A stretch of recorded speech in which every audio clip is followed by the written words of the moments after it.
Hello, my name is Kelly Lengel. I am 29-year-old single mom. I got myself out of severe homelessness with the help of a really amazing program called the Midnight Mission. I was a part of the Homelight Shelter, and this is my story. What brought me to Homelight originally was homelessness. I called 211 and they gave me a variety of information to try to help myself in the moment.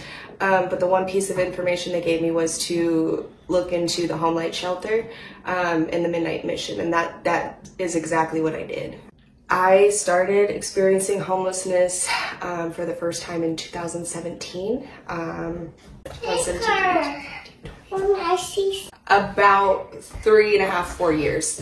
I was a part of the Homelight program for a year. I think like a couple days short of a year.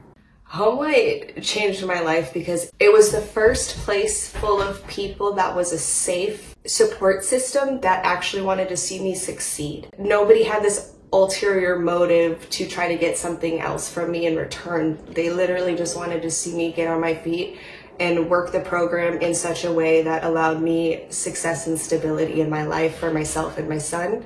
They gave me access to, one, a caseworker, which helped me navigate all of the programs and resources that I, on my own, would have either not done or I would have struggled through it and then probably given up before the end of it. So they gave me that support to navigate this stuff.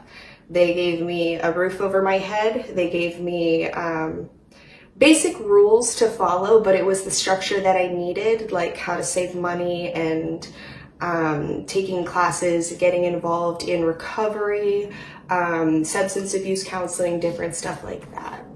My first thoughts were a lot of fear-based and working through that fear and just proving to myself that I was capable without somebody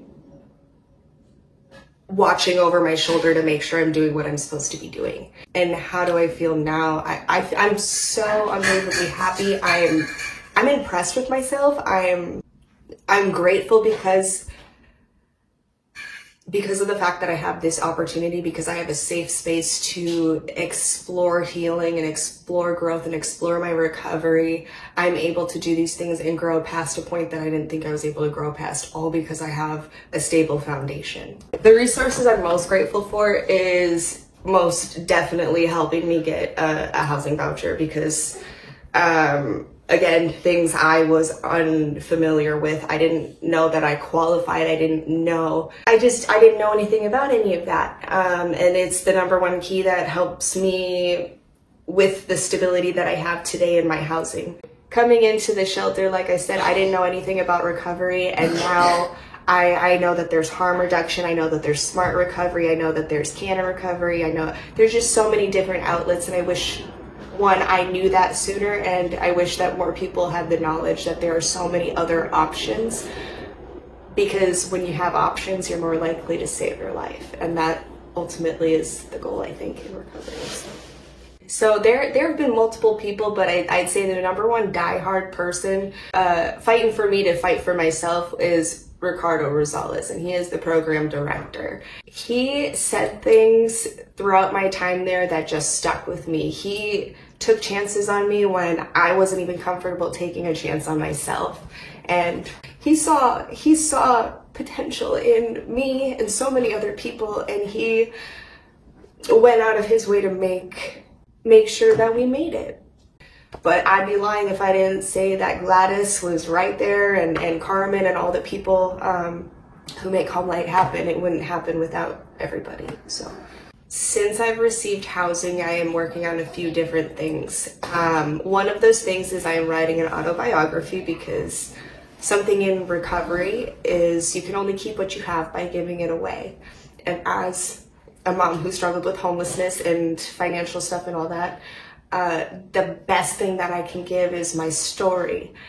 And I know that other people's stories really impacted me, so that's something that I wanted to give, and I can do that by self-publishing a book and sharing what I went through and what I did to get through it, and what I do to create a more stable, successful life today. Another thing is I am in college. I'm now a business administration major student. I don't know how to word that correctly, but again, things I never saw myself capable of doing. I am now putting myself out there in uncomfortable ways and facing my fears. The plan with that is to start a nonprofit. So short-term goal, write the book, public speak, share my story. And then while I'm doing that, I'm going to be finishing my education so I can start a nonprofit and then in return provide a service. Do all the things you're scared of doing, because at the end of the day, it's the things you're scared of doing that's holding you back. When you're willing to face that fear, you're unstoppable, and people deserve all of the opportunity that life has to give them. So face those fears and overcome it, because you've survived all of your hardest days already.